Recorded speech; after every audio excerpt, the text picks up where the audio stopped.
Salut, un petit mot avant de commencer cet épisode, tout simplement pour vous dire merci. Eh bien merci parce que vous êtes toujours plus nombreux à écouter les épisodes dans le pot de yaourt. Alors si vous voulez soutenir le projet, n'hésitez pas à suivre, à commenter le podcast sur les plateformes d'écoute, sur Deezer, sur Spotify, sur Apple Podcast. Et puis n'hésitez pas non plus à suivre la page du compte Instagram dans le pot de yaourt. Sur ce, bonne écoute. Bienvenue dans le pot de yaourt, le premier podcast qui s'intéresse à toutes celles et ceux qui font le Havre, à toutes celles et ceux qui sont le Havre. Le plus souvent possible, je vais recevoir à ce micro des artistes, des sportifs, des entrepreneurs, des créateurs de contenu, des cuisiniers, des écrivains, bref, tous ceux qui font briller notre chère et tendre ville et qui nous rendent chaque jour un peu plus fiers d'être havrais. On parlera de leurs histoires et on verra en quoi le Havre a une place centrale et si particulière dans leur projet. Saison 4, épisode 2. Pour Paris, Le Havre est devenu hype. C'est une ville où on voyage, Le Havre c'est un bout du monde. Non, Le Havre n'est pas maudit. Je viens du Havre, moi, je viens de Coquerillot-Ville. Faire entendre à tout le monde que Le Havre était une belle et grande ville. Le Havre. Little Bob, c'est The King. Un havre de grâce. Je vais ramener la cage au Havre. Au Havre, les gens sont tous gentils. Ici, c'est Le Havre, en Normandie. Allez, bonjour à tous et bienvenue dans le pot de yaourt. Je suis très content d'inviter aujourd'hui quelqu'un qui est sur ma liste depuis très très longtemps maintenant. Avec elle, on va parler d'un sujet qu'on n'a pas encore abordé dans le pot de yaourt. La pêche. Et oui, le Havre, c'est aussi et surtout l'univers de la mer. Marié à un marin, mon invité parcourt les routes de Normandie et même d'ailleurs pour proposer au restaurant de la pêche hyper fraîche. En gros, du circuit ultra court, de la mer à l'assiette en moins de 24 heures. Vous les avez peut-être déjà vus voguer sur leur bateau, le célèbre Fury 2.0. Ils ont créé ensemble Soleil Day. Je suis heureux aujourd'hui d'accueillir Judith Turpin. Salut Judith. Salut Pierre. Merci d'être avec moi dans le pot de yaourt. Je suis très très content de t'avoir. Comme je disais, vraiment la pêche est un sujet qu'on n'a pas du tout encore abordé dans le pot de yaourt, donc il y a, je suis sûr, plein de choses je pense, à découvrir avec toi. Judith, si tu le veux bien, avant de rentrer un petit peu dans le vif du sujet, de parler de ton univers, je voulais tout simplement qu'on parle un petit peu de toi. Si j'en crois ce que j'ai lu, la pêche, ça n'a pas été toujours ton domaine. Pas du tout. Qu'est-ce que tu faisais avant ? J'étais infirmière. Okay. J'étais infirmière de formation et puis j'ai été spécialisée en hospitalisation à domicile et spécialisée plus précisément dans le soin palliatif. Donc voilà, derrière ça, je me suis lancée en libéral pendant 3 ans. Et on a eu le Covid qui m'a un petit peu, je vais pas dire écœuré, le mot est gros, mais disons que ça a joué dans le tournant de mon choix de carrière. Le Covid a participé à un gros épuisement, je pense, général déjà. Et du personnel de santé, Ouais, on a un petit peu morflé. On était assez seuls, surtout dans le domicile, en fait. C'était un peu ce que j'aime appeler de la médecine de guerre, avec peu de moyens. On achetait des combis de peinture pour aller voir des gens très malades sans même savoir ce qu'était le Covid à l'époque. Et qui, je le rappelle, a fait des ravages quand même.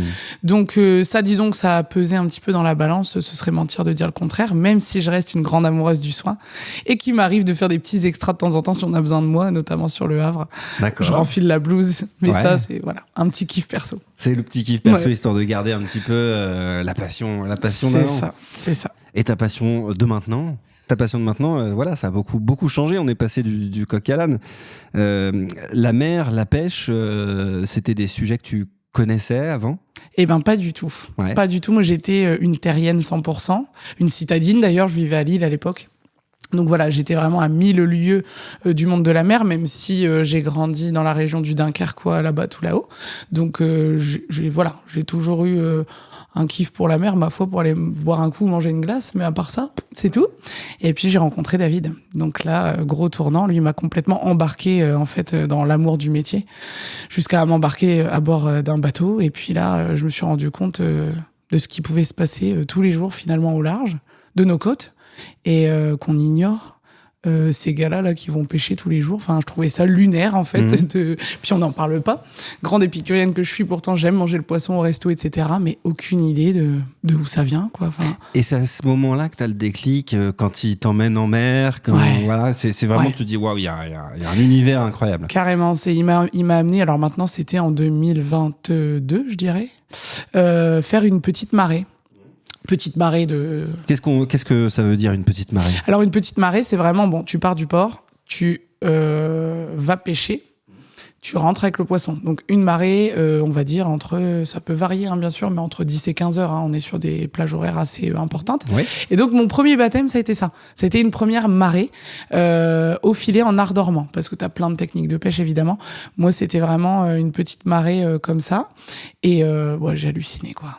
C'était fou à voir, c'était incroyable. Et du coup, je me suis dit... Qu'est-ce qui t'a fait le plus halluciner ? Le plus halluciné, qu'on ne voit pas la terre déjà, que tu es en plein milieu de l'eau. Enfin, ça, c'est quelque chose qui tu vois plus la côte ? Non, on la voit. Non, visuellement, non, tu la vois plus. C'est très impressionnant. Même si on reste en petite pêche, en pêche côtière, mais tu vois plus la terre. Donc déjà, ça, partir de nuit. Ne plus voir la terre, ça c'est quelque chose qui m'a vraiment impressionné parce que j'avais aucune expérience là-dedans. De nuit aussi, ce qui est difficile, c'est d'avoir un pied marin. C'était ma prochaine question. Ah. Toi, tu le disais, la terrienne, ouais. Voilà, effectivement, embarqué de nuit, donc on voit pas grand-chose, potentiellement sur une mer au large, donc peut-être agitée. Est-ce qu'on se rend compte tout de suite si on a le pied marin ou pas ? Eh ben écoute, oui, alors ça a été une appréhension de ma part pendant longtemps parce que tu te doutes bien que depuis cette première marée, j'ai un petit peu navigué auprès de mon mari, alors que ce soit en perso aussi sur du plaisance. Ça va mieux aujourd'hui ? Ouais, et j'ai toujours eu l'appréhension d'être malade en mer. Alors ça, c'est hilarant parce que, comme mon mari dit à un moment donné, stop, c'est bon, toutes les fois où t'es venu, non, tu n'es pas malade. Si on est malade, on va le savoir très vite, forcément.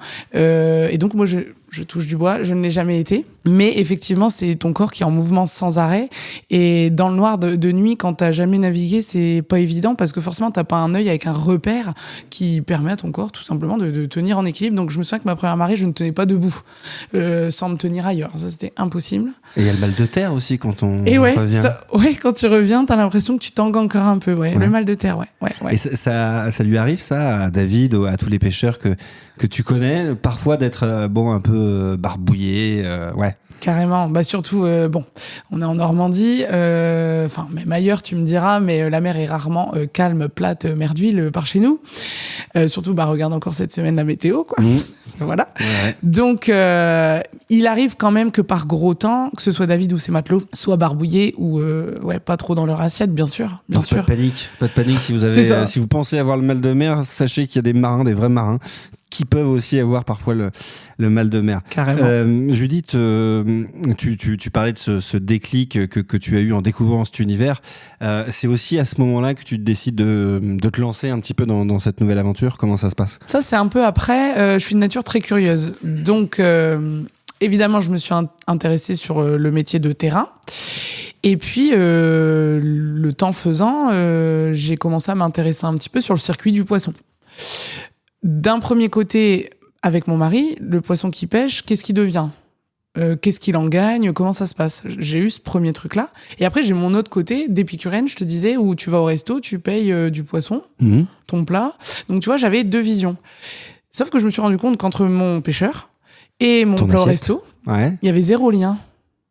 Et puis bien souvent dans les restos tu vois pas des poissons qu'en fait tu pêches, enfin tu vois, tu te demandes pas d'où ils viennent. Et puis le cabio, ok, si tu le pêches ici, si t'en trouves tu me le dis. Ça commence à être compliqué le cabio par chez nous, et donc tu vois il s'est passé, donc j'ai commencé à me questionner là-dessus, aussi sur la rémunération du pêcheur.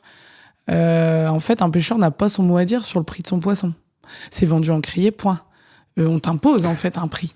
Qui impose un prix ? Alors, le poisson, il part en criée. Donc ça, c'est des points de vente que tu vas trouver. Nous, ici, c'est Fécamp, la criée de Fécamp, la plus proche. Donc en fait, tous les pêcheurs ramènent leur débarque en criée. Et là, tu vas avoir des enchères. D'accord. Chaque matin.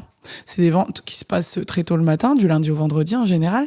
Et donc, il y aura toujours un prix minimal. Mais t'as les acheteurs qui viennent prendre place chaque matin. Donc les acheteurs, ça peut être... Des professionnels le plus souvent ? Souvent des grossistes. Oui, c'est du pro, il n'y a pas de particulier. Donc tu auras des grossistes en majeure partie, donc des grossistes indépendants. Ensuite, tu as des acheteurs pour les grandes surfaces qui viennent. Des poissonneries peut-être un peu moins parce que... Enfin, tu as des poissonniers qui viennent acheter en criée. Mais ça, on va dire un petit peu moins parce que le poissonnier ne peut pas venir en criée, acheter le poisson, faire son banc derrière. Enfin, voilà. Donc souvent, tu as beaucoup de grossistes. Et donc, en fait, là, les enchères se font. D'accord. Et boum, prix final terminé. Le gars a acheté son poisson et le pêcheur a son prix final. Point. Donc là, il faut prier que les enchères montent bien. Et c'est à ce moment-là que tu te dis, bon, il y a effectivement, il y a ces prix qui sont pas forcément fixés par les pêcheurs. C'est un peu dommage. T'as pas de maîtrise sur ton prix, c'est ça. C'est un peu dommage pour les pêcheurs. Et qu'est-ce que tu imagines faire pour remédier à tout ça? Alors, du coup, c'est là que j'ai eu donc tout mon cheminement et ma réflexion. Moi, en fait, je rachète le poisson à mon mari aujourd'hui. Ah. Moi, je rachète à mon mari et j'essaye de racheter un petit peu mieux que la criée. Tu es la grossiste de ton mari. Voilà, c'est un petit peu ça. Grossiste, c'est un gros mot. Ouais. C'est ça. Du coup, je lui rachète le poisson et en fait, mon mari... Donc, tu lui rachètes tout? Pas forcément tout. Non. Moi, j'achète ce dont j'ai besoin pour mes clients. On te fait une liste? Alors, moi, je liste ce qui est en train d'être pêché, parce qu'avec mon mari, on est relié via 2.0, voilà, tu vois. Donc via les nouvelles technologies, ok. Carrément. Et donc, en fait, mon mari me dit en direct ce qui remonte. Très bien. Plus ou moins, hein, mais j'ai un ordre d'idée. Moi, je mets en place le listing de la pêche du jour, donc il n'y a même pas encore fini d'être sorti de l'eau, finalement. Mes clients, je leur donne à dispo cette liste et ils me commandent ce qu'ils veulent. Quand mon mari revient de mer, t'as ta liste. Je chope tout ce dont j'ai besoin pour mes clients. Le reste part en criée. Moi, je prends seulement ce qui est commandé. Je ne stocke rien du tout. Ça, c'est vraiment une volonté de ma part. Et après, je prends les commandes de mes clients. Alors derrière, bon bah voilà, j'organise un petit peu dans toutes mes petites caisses, etc. Le petit étiquetage, la traça, etc. Et de nuit, la nuit d'après, en fait, je pars déjà livrer. C'est-à-dire que le poisson qui sort du bateau à 17h lundi, mardi, 4-5 heures, il est livré. Ok, donc ça va très très vite. Ouais, ça c'est l'objectif de la maison. Quand tu te lances dans cette aventure, t'es dans quel état d'esprit? Est-ce que t'es confiante dans ce que t'as pu imaginer? Est-ce que voilà, t'es hésitante, enthousiaste? Raconte-nous comment tu te sens à ce moment-là. Alors, je me sens enthousiaste, ça c'est clair, déterminée aussi, parce que j'ai tout de suite pensé qu'il y avait vraiment quelque chose à faire, de mettre en lien ce poisson de cette qualité-là directement chez les bonnes personnes qui ont envie d'avoir du beau produit. Ce qu'il y a, c'est que ça m'a mis du temps. Moi, je suis partie avec mon camion, j'ai fait du porte-à-porte. J'ai vraiment démarré. On est dans un monde où, bon, je t'apprends rien, on peut tout commander tous les jours, tout le temps, partout. Il y a énormément de grossistes, bien sûr. Il y a énormément... Le poisson, voilà, hein, tu peux en trouver... de partout, tous les jours. Tu veux de la sole, j'ai envie de te dire, tu vas en trouver n'importe quand. Voilà, tu tapes sur Internet, tu vas en trouver. Hein. Maintenant, reste à savoir de où, etc. Et donc, en fait, ouais, enthousiaste. Par contre, sûr de moi, pas du tout. Voilà, hein, t'arrives... bon, moi, mon objectif, c'était de taper quand même dans les jolies tables. Donc, je suis allée quand même à la rencontre de certains chefs, dont un que j'ai en tête. J'étais tellement impressionnée que je me suis plantée 3 fois de prénom. Enfin, bref. Donc, au début, je faisais des tournées pour 3 kilos. Hein. J'ai démarré pour rien du tout. Et après, j'ai commencé à travailler un petit peu sur mon petit Instagram. Voilà, aussi humble soit-il. Qui est très cool, d'ailleurs. Très, très gentil. Cool. Et ça a beaucoup aidé. Ça a été un vrai levier. Les réseaux, ça c'est vachement bien pour ça. Le bouche à oreille, bien sûr. Donc là, on est archi bien connus sur l'île, dans le Nord, où là, les chefs nous connaissent très très bien. Pourquoi vous êtes plus connu à Lille qu'ailleurs? On a démarré à Lille tout simplement parce que moi, je connaissais très bien la ville de Lille dans laquelle j'ai vécu 10 ans. Et donc, logistiquement, pour faire des tournées de patients, j'ai fait des tournées de poissons. Donc, en fait, j'ai démarré vraiment sur un terrain connu. Je connaissais assez bien, donc c'était pour moi le plus logique. Et toi, l'épicurienne, tu connaissais aussi les bons restos. C'est ça. Ouais. C'est comme ça, en fait, j'ai démarré sur un truc un peu connu. Et aussi, nous, on est des... comment je peux dire ça, des adoptifs d'ici. Initialement, on vient de Dunkerque, en fait. D'accord. Donc, forcément... welcome, bienvenue. Merci. Ça fait un petit moment maintenant qu'on est là, hein, et on adore. Mais voilà, donc c'est pour ça qu'on a commencé comme ça. Et ensuite, on a déménagé. Et j'ai continué à faire ça ici, bien sûr. Donc ta promesse et celle de ton équipe, c'est vraiment de apporter aux professionnels du poisson ultra frais. Donc de la mer à l'assiette, je disais en moins de 24 heures, c'est à peu près ça. Hein. C'est exactement ça. Ok. Ouais. C'est quelque chose qui se faisait pas, qui se faisait plus. Alors si, je pense qu'il y a encore. Il y a encore des filières qui le font très bien. Mais par contre, ce circuit court vraiment pêcheur directement, J'en connais pas d'autres. On connaît en fait les ventes des pêches, bien sûr, sur les ports. Je salue d'ailleurs tous les confrères et toutes les consoeurs par la même occasion, parce qu'on trouve ici, bien sûr, toutes les étals ici au Havre. Voilà, où c'est souvent les épouses des pêcheurs qui vendent directement. Donc en fait, ça existe, mais c'est toi qui dois venir le chercher. Moi, j'avais envie d'apporter ce service de livraison. Donc en fait, moi, je suis le mix femme pêcheur avec le service du grossiste. Enfin, voilà, tu vois un petit peu. Je voulais développer un concept qui soit un petit peu différent, avec une image de marque, bien sûr. Et puis on est sur la promo du poisson ultra frais, bien sûr, en direct pêcheur, et aussi sur la pêche durable et responsable. Ça, c'est hyper important. C'est sur ça que je martèle énormément. Évidemment. Par rapport à la technique de pêche que David pratique avec le Fury 2.0 aussi, qui est en sacrée perdition. Donc, on y va, quoi. On va en parler, évidemment, de toute cette intention, voilà, de forcément essayer de protéger l'environnement grâce notamment à la technique de pêche, tu le disais, de David. Donc tu disais, tu livres à Lille aujourd'hui, essentiellement, enfin voilà, tu es très connu dans le Nord, notamment à Lille, mais tu livres aussi ailleurs. Où est-ce qu'on peut retrouver vos poissons là sur tout le territoire ? Alors donc voilà, tu as vraiment le gros pôle Nord. Ensuite, alors ici en Normandie, je travaille quand même avec des super partenaires. Ouais. Je travaille avec plusieurs restaurants ici aussi, poissonnerie. Et je développe le circuit Île-de-France depuis novembre dernier. Donc là, c'est pareil, sur l'Île-de-France, on commence à amener pas mal de produits, donc beaucoup de poissonneries aussi, des artisans poissonniers qui cherchent de la belle pièce, du beau poisson normand, parce que bien sûr, il y a la grosse plateforme Rungis sur l'Île-de-France, évidemment, mais qui peinent à mettre en place parfois du poisson d'origine France. On a énormément d'imports, ça c'est pas un scoop. Et donc là, et c'est aussi moins frais, forcément. Forcément. C'est du congelé. Alors pas forcément. Pas toujours. Non, t'as du frais, t'as beaucoup de frais. Bien sûr, tu peux trouver des très très beaux produits.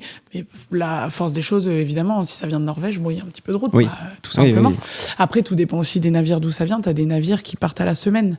Donc le poisson sort il a déjà une semaine après. Ouais. Quand il sort du bateau déjà. Donc il existe vraiment un peu tout ce que tu veux. Pour ce qui est de notre spécialité, la sole, pour nous, il y arrive bien des semaines où t'as pas une sole française à Rungis. Et ça, c'est malheureux. Donc, là, on se trouve avec tous ces personnes-là, donc les poissonniers, les restaurateurs. Et puis voilà, on se fait plaisir, on s'éclate, c'est trop cool. Donc voilà, donc les 3 pôles, c'est vraiment Nord, Normandie, Paris. Et ta vocation, j'imagine que ça fait forcément plus de route, mais est-ce que ta vocation à élargir le champ d'action ? Oui, justement, ça c'est un sujet qui est complètement actuel pour moi. J'étais forcément freinée sur la logistique, parce que moi je livre tout toute seule. Il arrive un moment, je pouvais pas me dédoubler, et puis j'avais des demandes. Je pense notamment à un poissonnier avec qui je parle très très bien là-bas sur Nantes, une poissonnerie qui est plus dans le sud aussi là-bas, qui me disent mais punaise, on voudrait tes produits, comment faire ? Et là, j'étais un petit peu freinée parce que j'ai beaucoup de mal avec l'emballage polystyrène. Sauf que c'est bien évidemment les normes sanitaires, ce qu'on comprend très bien, qu'il faille du polystyrène avec de la glace, etc. Je le comprends très bien, juste moi ça me coûte de devoir le faire, ça me coûte pas seulement financièrement, ça me coûte au niveau éthique. Ouais. Je me dis, problème avec ça. Et donc là, je suis en mise en place avec un partenaire, un transporteur qui est très connu et qui me permet de charger mon poisson dans les caisses de bord. Qui me l'autorise d'être en ce qu'on appelle en marée coulante, quoi. Parce que forcément, les caisses, tu t'imagines, c'est pas ce qu'il y a de plus étanche. Enfin, voilà. Donc là, j'ai la possibilité de le faire. Très bien. Donc là, c'est hyper cool parce que nous, on a ce truc où on travaille sans packaging, sans glace. Comme le poisson est livré dans les 12-24, le glacé, j'ai aucun intérêt. Donc voilà, donc l'idée était de pouvoir trouver un transporteur qui va plus loin que moi, mais en ayant le moins d'impact au niveau packaging, glace, etc. Possible. Donc là, potentiellement, prochainement, vos produits pourront se retrouver au-delà de la zone géographique que tu m'as donnée, donc sur Nantes, tu parlais de Nantes, peut-être ailleurs ? Oui, c'est ça. En fait, je vais pouvoir faire France. France, voilà. Donc France. Tous ceux qui seront intéressés par les produits peuvent potentiellement te contacter. Tu as commencé tout à l'heure à nous parler de ta journée. Est-ce que tu peux nous décrire une journée type de ton côté de la livraison ? Raconte-nous. De la livraison. Alors, comme je dis toujours, je sais quand mon marin part en mer, je sais jamais quand il rentre. Donc, c'est-à-dire que David peut rentrer de sa marée avec son équipage à midi, à 14h, à 18h. On sait pas vraiment, parce que tu as toujours des aléas, forcément. Donc, moi, je suis un petit peu en stand-by à attendre le retour. Ça, c'est le point de départ, le retour du bateau. Donc t'es jamais loin du port, quoi. Non, je suis jamais loin du port ni du téléphone. Je suis toujours un peu sur le qui-vive. Donc en fait, en amont, forcément, je suis en prise de commande. Ça, souvent, les prises de commande, bon, j'ai beaucoup de poissonniers, ça, je pense à eux, mais qui me commandent à 2-3 heures du mat. Ça, c'est incroyable parce que je parle aux clients de nuit. Enfin, on est vraiment dans des horaires très décalés. Donc, il y a une prise de commande. Le bateau revient, allez, on va dire 15-16 heures, dans le plus général du temps. Je vais au bateau, je cherche tout ce dont j'ai besoin pour ma tournée du lendemain. Je récupère tout ce poisson, j'ai mon point de chute en fait chez moi. Moi, je vis vraiment entre les deux ports où mon mari peut s'amarrer. Donc, hop, je rentre chez moi, prépa commande. Prépa commande, ça va très très très très vite parce qu'en fait, moi, l'équipage à bord, on trie déjà par taille, etc., etc. Moi, je dis à mon mari, j'ai besoin de 20 kilos de ceci, 10 kilos de cela. Ben, je récupère tout. Étiquetage, tac, tic-touc, tout est prêt. On monte la facturation, bien sûr. Souvent, je confirme à mes clients, c'est bon, j'ai ta cam pour demain, la petite photo. Enfin, moi, j'aime garder toujours cette proximité. Très bien. Hyper important. On reste dans l'ambiance. J'ai ta bonne cam, je te montre la photo. Je fais les petites nickel. photos, c'est trop cool. Franchement, je m'efforce à continuer à faire ça au bien max. sûr, mais c'est trop cool. On est vraiment dans un lien humain de fou, vraiment létal, mais toujours pareil, on garde cet esprit-là. Et puis en fait, c'est au froid. Moi, le temps que je monte la paperasse, ceci, cela, je vais dormir 19-20 heures et je me lève à 1h30 du mat. 1h30, boum, parti en tournée. Parce qu'on commence à avoir un petit peu de monde. Ça fait des petites nuits? Petite nuit, ouais. Quand on est en période de pêche, que ce soit mon mari ou moi, on dort très peu. On a vraiment des rythmes très soutenus. C'est quoi, 4-5 heures par nuit? Ouais. Max? Ouais, ça va être ça. Et ça va? Nickel. Ouais, c'est vrai que t'as pas l'air non plus au bout de ta vie, quoi. L'anticerne, quoi. Ah non, l'anticerne, ça marche bien. Il y a une autre thématique que je voulais aborder avec toi, être une femme dans un milieu...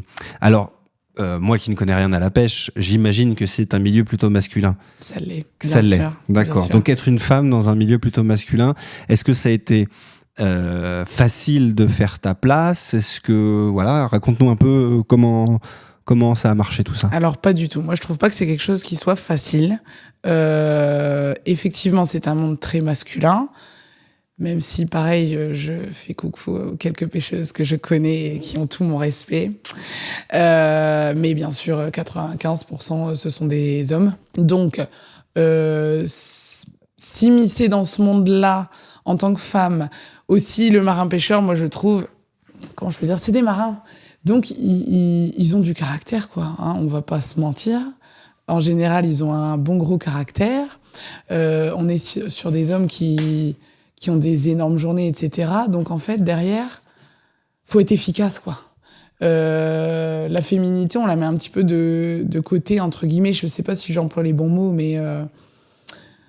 Ouais, enfin, et moi, mon premier rapport, il est avec mon mari. Quand je dis à mon mari, oui, chérie, en fait, je vais prendre ton poisson, tu vas voir, je vais te le racheter, en fait, je vais le vendre aux pros. Il dit, mais quoi, mais pas du tout, quoi, non. Au début, on change rien. C'est ça. Ouais. Et on est dans un métier qui existe depuis si longtemps, on est encore dans des... Ouais, on est encore un petit peu à l'ancienne, en fait. Tu le ressens sur le terrain, de temps en temps, ouais? Oui. Quoi, parce qu'on te fait des petites réflexions, parce qu'on ne te considère pas moins que peut-être un homme? Après, moi, comment je peux dire, que ce soit mon mari ou l'équipage, on est comme une famille. Donc, en fait, j'ai pas... comment je peux dire? Je suis intégrée, forcément. Oui. Mais tu vois, par exemple, il a fallu que j'aille en mer. Moi, je peux pas vendre le poisson sans rien y connaître. Évidemment. J'ai eu besoin de prouver, que ce soit peut-être à mon mari ou même à moi-même, que le point de départ, il est là. Moi, c'est pas je veux faire des thunes en faisant du poisson. Enfin, on n'est pas là-dedans, tu vois. Donc j'ai voulu prouver aussi ma légitimité. Ça, c'était hyper important pour moi. Mais sinon, oui, c'est un petit peu brutal. C'est un petit peu...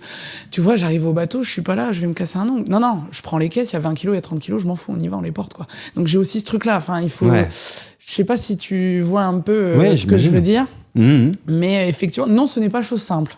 C'est un métier qui est...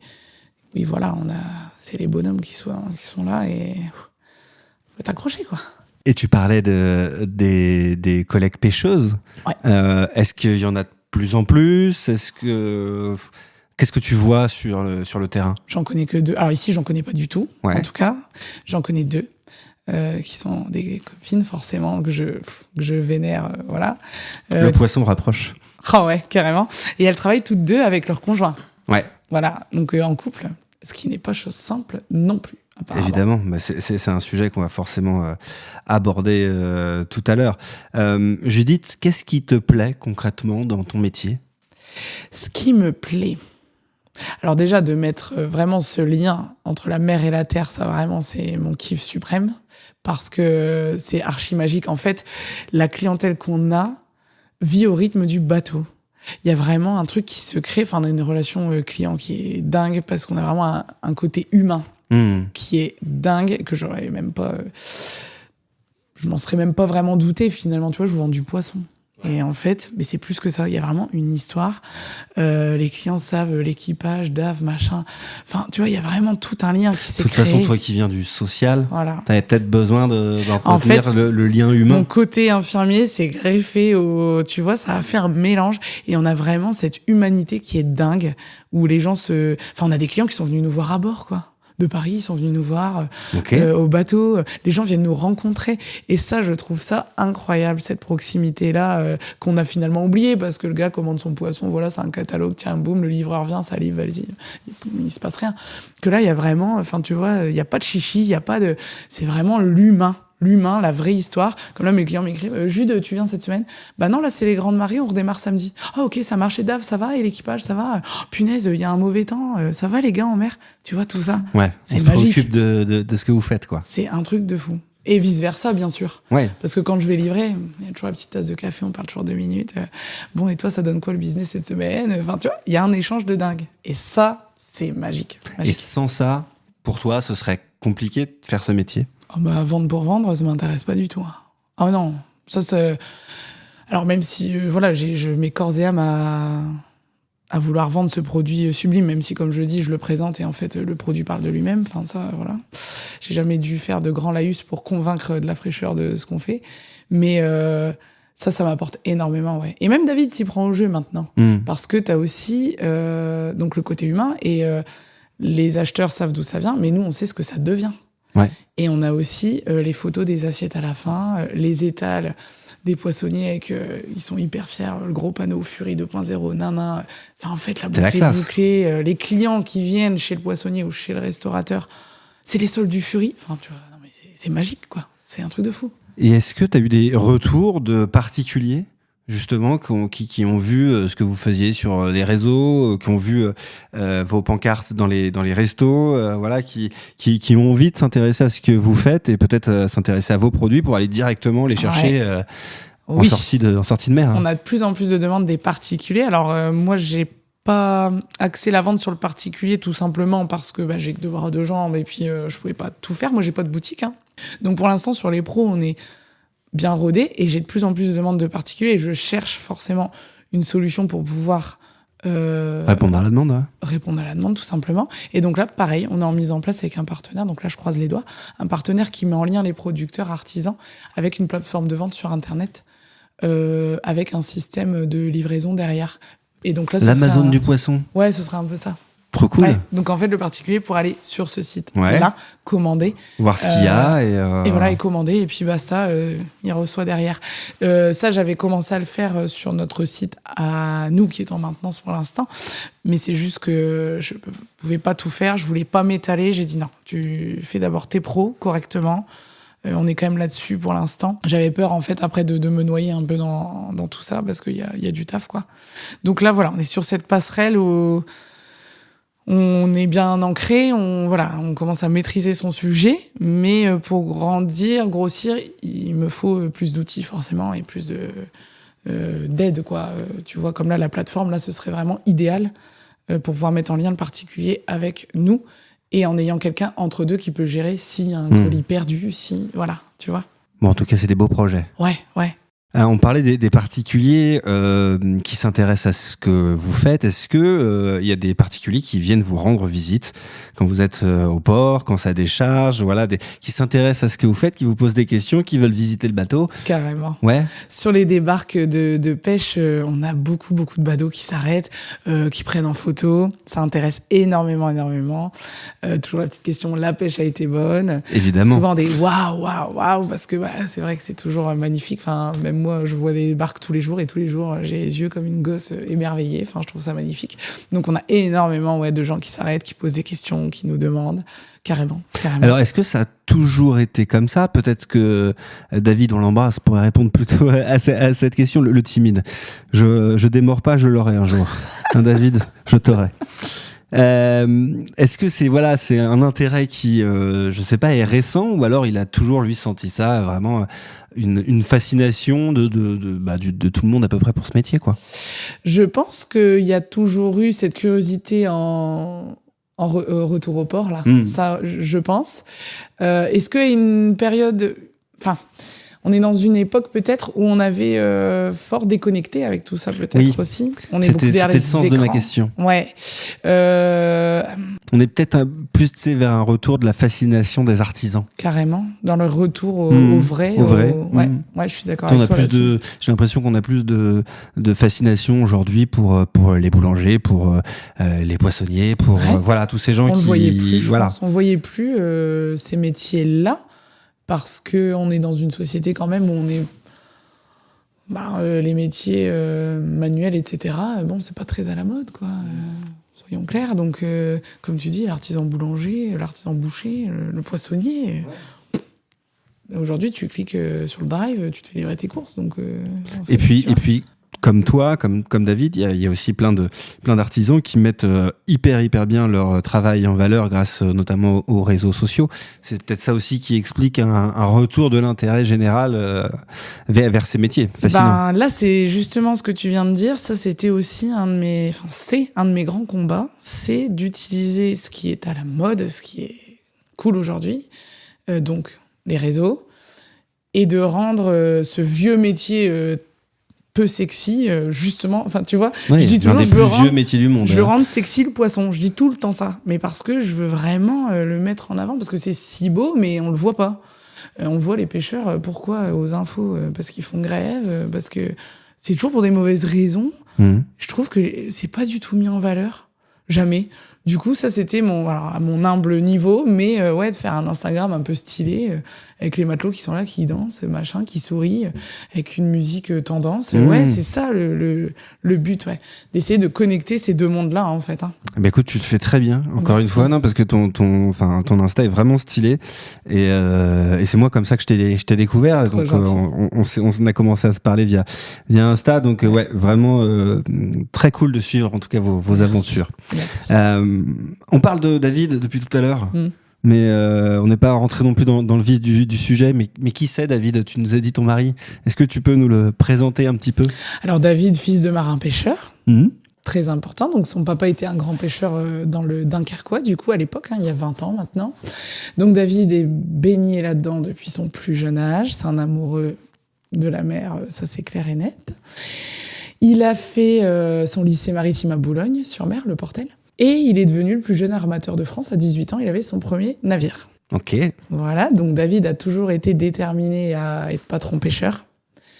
Chose qu'il a fait donc très jeune, 18 ans, voilà, avec son premier navire Logré, qui malheureusement a fait naufrage en 2018. Donc David a connu un premier naufrage avec son premier bateau. Comment ça se concrétise, ça se matérialise, un naufrage? Pleine nuit, il est avec son équipage en train de pêcher, et puis il y a une voie d'eau. Et sauf que la voie d'eau, donc l'alarme se met en route, les pompes se mettent en route, sauf qu'en fait, il se rend très vite compte que... Ça va pas le faire. Ça va pas le faire du tout. Et du coup, canot de survie, etc. Et il finit par se faire élitroyer. Carrément, on vient le chercher en hélicoptère par nos amis belges. C'est les Belges qui sont venus, ce qui faisait mauvais temps ce jour-là. C'était un 1er avril. Ok, bonne blague. On navigue jamais le 1er avril pour nous, du coup, c'est depuis ça. Alors, je connaissais David, oui, mais nous étions pas encore tous les deux. Mais j'avais forcément entendu parler de cette histoire déjà à l'époque, forcément. Et donc, suite à ça, il faut se relancer. Faut retrouver une banque qui te suit à vouloir financer un bateau de pêche. C'est pas une mince affaire aujourd'hui. Ça coûte combien un bateau de pêche? T'as tous les prix. Tu peux avoir un bateau, ça dépend de la taille de ton bateau, ça dépend... T'as tous les prix. J'imagine que c'est une question un peu compliquée. T'as tous les prix pour un bateau de pêche. Là, nous, pour se relancer, le premier Fury, du coup, qui voulait... Le Fury 1.0 ? Ouais, c'était Fury tout court. Fury tout court. Fury tout court, il fallait 80 000 € pour acheter cette barque-là. D'accord. Voilà. Il fallait 80 000 € qu'on n'a jamais eu par les établissements financiers. Parce que la pêche, c'est pas quelque chose qui se porte très très bien aujourd'hui. Et donc, vous avez fait comment ? C'est les parents de David qui nous ont prêté. D'accord. Ouais. Ils nous ont prêté et voilà. Et donc, donc il s'est relancé après tout ça. Fury, c'est 2020, du coup. 2020. Fury était dans un piteux état quand David l'a eu. Donc, on l'a mis à poil, le bateau. On a tout refait. Tout. Gros chantier. Il a navigué avec Fury jusqu'en 2024. Et entre deux, on a eu l'occasion de pouvoir acheter Fury 2.0. Et pareil, c'est un bateau qui a une valeur marchande importante, mais on a eu, alors j'aime pas dire la chance parce que c'est le malheur des uns, fait le bonheur des autres, enfin j'aime pas trop, mais c'est un bateau qui était en liquidation en fait. Et on a fait une enchère dessus, et on a pu l'avoir. Mais sur une petite enchère si tu veux, enfin on a vraiment eu de la chance. Et du coup, Fury 2.0... tu peux le dire, hein, malgré ça, c'est une chance. Voilà, oui, ce que j'aime moins parce que forcément c'est une autre famille de pêcheurs qui était en liquidation, tu vois, donc c'est pour ça que ça m'embête, mais oui, en gros voilà, nous on a eu la chance de pouvoir l'avoir à un prix indécent comparé à sa valeur réelle. Vraiment c'est un coup de bol quoi. On a mis une enchère en disant bon écoute vas-y, puis bingo on l'a eu. Donc ce qui a permis du coup de Fury passer à Fury 2.0. Voilà, donc Fury 2.0 navigue depuis 1 an maintenant. Tu parlais d'une des mésaventures de David. On le sait tous, marin-pêcheur, c'est un métier dangereux. Ça peut être dangereux. Comment tu vis ça, toi ? Des fois très mal. Alors, il y a des nuits où je suis angoissée comme pas possible, surtout que je suis avec un marin qui est plutôt mordu, c'est-à-dire il y a 2-3 mètres de creux. Ils s'en foutent. Ils y vont, quoi. Ils y vont. Toujours dans la mesure du danger, évidemment. J'ai une grande confiance en David, qui est un très bon navigateur, en fait, qui a une grande connaissance quand même de ce qu'il fait. Donc, j'ai toute confiance en lui. Maintenant, un accident, ça peut arriver tout le temps. Enfin, on en connaît beaucoup. Et tous les ans, on voit des naufrages et tout. Donc, ça fait flipper. Disons que je suis un peu plus rassurée depuis que c'est Fury 2.0, qui est un bateau un peu plus costaud. Ouais. Et qui est, tu vois, c'est un bateau qui fait 15 mètres. Il y a 2 moteurs, il y a des chevaux. C'est un bateau qui tient le pavé, comme dit David. Que Fury, c'était plus la petite barquette de 12 mètres. Tu vois, j'étais moins sereine quand il était avec celui-là. Tu vois, il y a aussi quand même, qu'on se le dise, le navire qui joue aussi, qui a plus ou moins de force. Et quand il faisait le dingue avec Fury, j'étais un petit peu moins... je dors peu, quoi. Enfin, l'angoisse, ouais. Et est-ce que tu as eu besoin... tu nous parlais, voilà, t'es déjà monté avec David pour des pêches. Est-ce que justement tu as eu besoin de ça pour te rendre compte de son quotidien et peut-être justement un peu moins appréhender ses journées, enfin ses nuits aussi ? Ouais, carrément. Carrément. Le fait de monter avec eux, avec lui, c'est aussi se voir en réel. Non mais voilà, tu vas pas couler, quoi. Tu vois, voilà. C'est de passer de la réalité, enfin du fantasme à la réalité plutôt. Tu sais, si t'es au fond de ton lit, t'es là, t'entends le vent, t'es là, punaise, t'es en stress, puis tu te fais un film, bien évidemment. Et puis c'est bien connu que la nuit, tout est toujours pire. Tu sais, tu vas monter en pression, alors qu'en fait, t'es là, calme-toi, il se passe rien du tout. Mais si, une angoisse constante, bien sûr. Ouais. Tu travailles avec David, forcément, ton mari. Tu nous parlais tout à l'heure, voilà, des autres pêcheurs et pêcheuses qui travaillaient aussi en couple. Travailler en couple, ça va ? Ça marche bien ?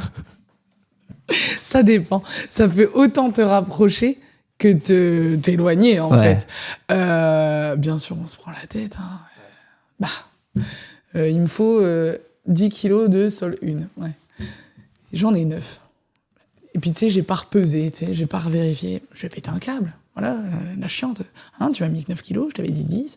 Oui, la prochaine fois, t'iras les chercher, tes 10 kilos. Ouais, classique. Tu vois un petit peu classique. Voilà. Forcément. Après, on a nos rythmes très soutenus, parfois avec la fatigue, où on est là, ça chamaille, fatigue. Lâche. Ah ouais, ça oui. Mais on trouve quand même un équilibre. Et il y a quand même beaucoup de points positifs, parce que quand il bosse, je bosse. Il bosse pas, je bosse pas. Ouais. Donc ça, c'est hyper confort. Ça, franchement, c'est cool. Et puis, il m'a tellement transmis sa passion que... Alors, nos discussions tournent beaucoup autour de ça, mais t'as même pas l'impression de bosser. Donc, en fait, tu vois, il y a autant... On peut voir ça comme des inconvénients, comme c'est un avantage, finalement, quand t'as les mêmes centres d'intérêt et tout. C'est canon, enfin, c'est trop bien. Bon, des fois, après, on se bagarre aussi un petit peu sur le prix. Hein. C'est des fois, je suis là, tu vas un petit peu loin là sur ton kilo de sol, tu peux pas me faire un petit truc Ah ouais, d'accord. Non, on essaie. Ah ouais, de la négociation. Mais pas du tout, ça marche pas. Ça marche pas, non. Non, mais forcément, lui, il a sa boîte, j'ai la mienne, tu sais, donc des fois, t'es là, tu m'as fait le virement de la marchandise, tu vois. Attends, parce que moi, j'ai mon URSSAF qui vient d'être prélevé, tu vois. Mais oui. Ça ne s'arrête jamais. Oui. On est dans le détail. Tu vois, il faut se faire confiance. Moi, c'est pareil. Derrière, tout ce que je lui prends en poisson, tout est tracé. Enfin, moi, j'ai un logiciel. Tu me demandes ce que j'ai vendu il y a 10 jours. À 200 grammes près, je te le sors. On a une traça. Voilà. Je suis pas là à prendre 2 kilos sur le dos de mon mari. Enfin, tu vois, on est dans des trucs hyper... Lui, il est très, très sérieux à la mer. Pourquoi faire? Pour les manger toute seule? Non, mais voilà, tu vois. Après, à part si t'as très faim. Non, mais voilà, là, c'est une réalité dont je parle avec toi, que les gens peuvent s'imaginer. Le poisson de son mari, elle le paye pas. Non, c'est pas comme ça que ça marche du tout. Et du coup, on a chacun notre entité. Ça nous sauve aussi, tu vois. Je suis pas salariée pour mon mari en tant que vendeuse. J'ai ma propre boîte, il a la sienne, et du coup, voilà. Mais de temps en temps, on se prend le chou. Hein, c'est certain. Évidemment. Bien sûr. Des fois, ça t'arrive de te demander dans quoi je me suis embarqué? Carrément. Mais carrément. Et je sais pas, je suis sur ma route à 3h du mat', j'en peux plus. Je suis là, mais qu'est-ce que je fous? Mais qu'est-ce que je fais? Mais pourquoi je fais ça, bien sûr? Ça, où j'arrive sur le quai, David me dit, j'arrive à 17h. Je sais pas, j'arrive, et puis il débarque pas, il y a un problème sur le pont, il y a un truc, je suis là, j'attends 1 heure, tu vois, sur le quai, mais qu'est-ce que je fous là? Mais pourquoi je fais ça? Ou sous la flotte, en train de débarquer, t'es trempé, mais pourquoi je fais ça? Ça, et puis on a aussi un aspect financier.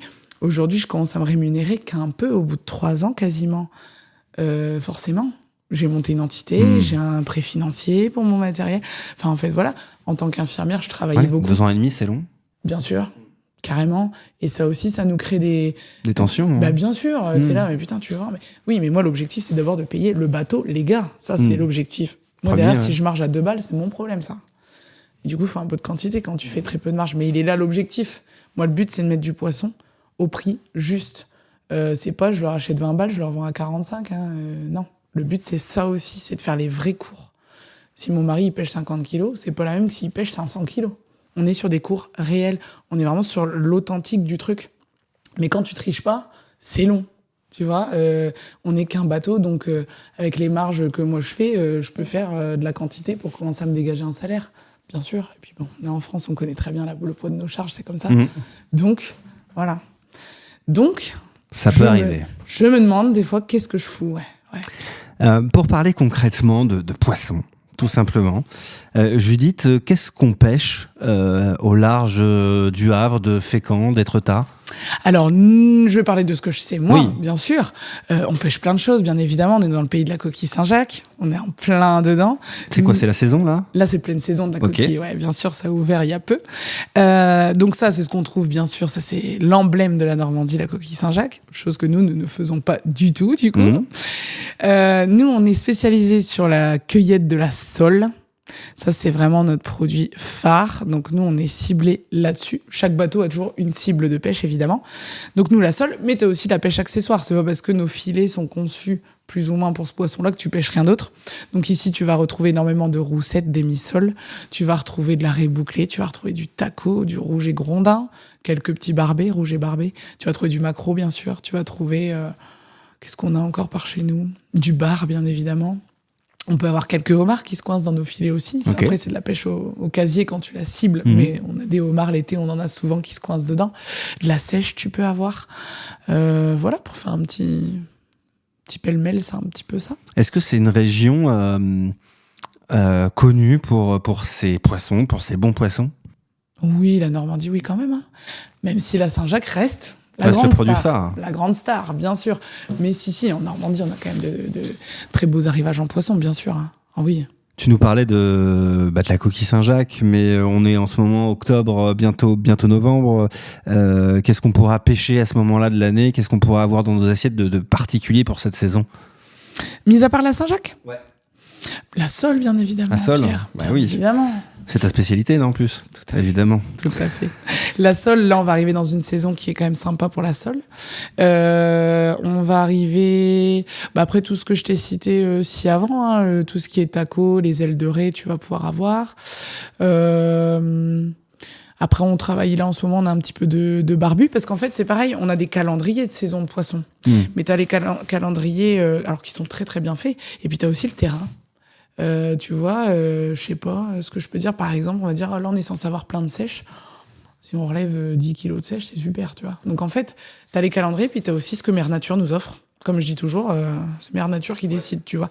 Alors, voilà. Par c'est contre, le côté après, un peu magique aussi de la pêche. Bien sûr. Finalement, on part pour un objectif, mais on a aussi des petites surprises. Des belles surprises, bien sûr. Quand tu mets tes filets, donc voilà, tu l'as compris, c'est la sole, mais tu relèves ton filet si t'as un turbo de 10 kilos. Oh, c'est trop cool, c'est magnifique. Il y a des belles prises, quoi. C'est pas tous les jours comme ça, mais Ouais, évidemment. Voilà, où t'es tombé sur un banc de maquereaux. Bah super, tu peux relever comme ça, pouf, plein de maquereaux, alors que t'en as pas eu un la veille.